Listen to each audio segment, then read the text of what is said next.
parou para pensar, já quer usar, já está usando tudo sobre Visual Law, Design Thinking, você está pensando como é que eu torno minhas petições mais atraentes usando gráficos, infográficos, aspectos visuais em geral. Será que isso vai ser bem recepcionado pelo judiciário ou não? Como é que será que o judiciário está vendo? Será que eles vão olhar para isso e dizer, olha, o advogado querendo inventar? Ou vão dizer para o advogado, rapaz, que petição bacana, facilitou muito meu trabalho?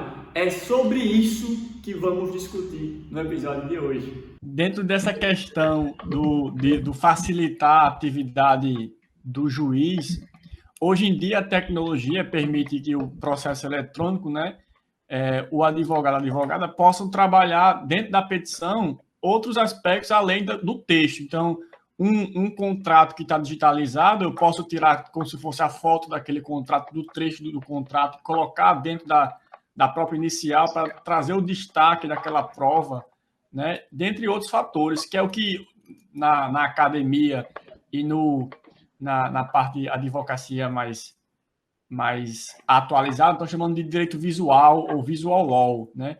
Que é trazer aspectos visuais, gráficos, etc., para a petição, que antigamente não eram assim usados em larga escala. Na sua concepção como profissional, se eu tenho visto isso acontecer e como isso pode facilitar, por exemplo, a atividade de análise. E já para integrar aqui com outra pergunta, dentro do aspecto que muitas vezes, por exemplo, a fundamentação jurídica daqueles debates já está mais ou menos consolidada, e aí muitas vezes a prática diz que o órgão julgador vai analisar os fatos e os pedidos. Como é que eu posso fazer uma construção de fatos, por exemplo, de forma mais clara, a ponto de, por exemplo, querer trazer um aspecto relevante, chamar a atenção a um aspecto relevante que pode diferenciar o meu caso de alguns casos aí que já tem uma decisão consolidada. Então, por exemplo, o meu caso, ele é parecido, mas vamos dizer, parecido, mas não é. Só que, às vezes, quando a gente elabora os fatos, acaba caindo tão parecido com os outros que vai na mesma vala, só que aí tem uma diferenciação. Então, o que eu posso utilizar na petição para fazer essa diferenciação, para chamar a atenção, porque só colocar o negrito, né? Se for colocando negrito, tem petição que tudo é negrito e sublinhado, aí fica tudo em destaque e, na verdade, não se destaca nada. Então, será que esses aspectos visuais podem ajudar? Ou se realmente não puder ajudar, o que é que o advogado ele pode usar para chamar a atenção para um parágrafo, para um detalhe específico? Primeiro, essas ferramentas virtuais e digitais e documentos digitais, isso contribui bastante. Facilita, porque uma coisa é só a leitura. Como eu disse, nem sempre o texto traz muita clareza. Uma planilha, um contrato, um gráfico esclarece. Quando eu fico a raciocinar, por exemplo, numa questão empresarial em que nós estamos a discutir valores, projeções, evolução de dívida, eu preciso de elementos produzidos por outra ciência, a contabilidade, por exemplo. E minha formação não é na área contábil. Se eu tiver uma planilha que me mostra a evolução dessa dívida, a incidência dos acessórios, dos juros de correção monetária, as taxas de juros, a periodicidade desses contratos, representada num gráfico, eu consigo analisar isso com muito maior velocidade do que se eu fosse ler uma explicação literal sobre tudo isso. Então, essa parte é um destaque e faz uma diferenciação importante, colocada numa petição inicial. Porque o advogado pode sintetizar várias páginas em uma só, com um gráfico e uma planilha, demonstrando esses valores. Você disse bem quando falou da possibilidade o destaque que era usado há algum tempo em negritar, em sublinhar, e tanto negritar e sublinhar é como que ali não é mais destaque.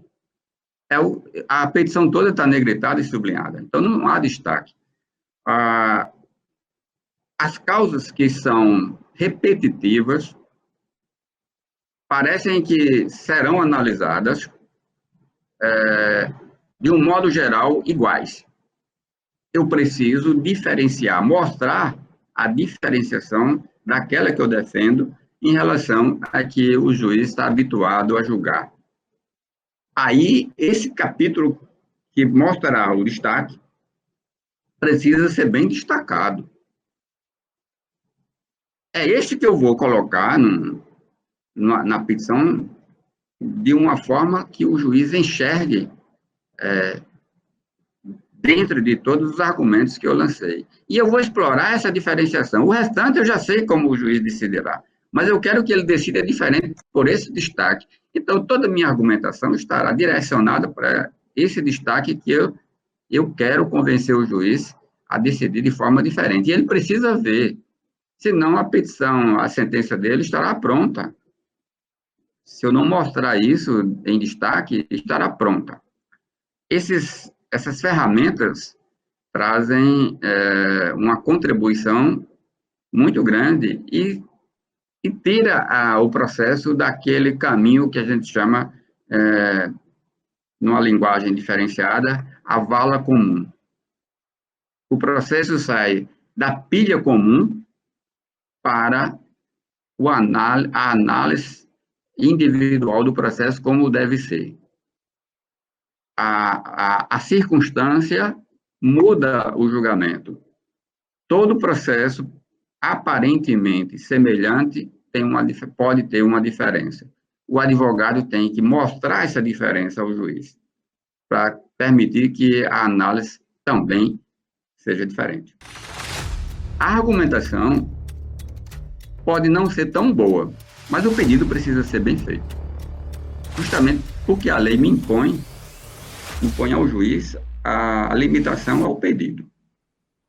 Enquanto que a argumentação, se o argumento utilizado pelo advogado não for tão convincente, mas o juiz já tiver analisado essa argumentação e formado sua convicção a respeito, o que o advogado não disse, ou disse diferente, nem é considerado.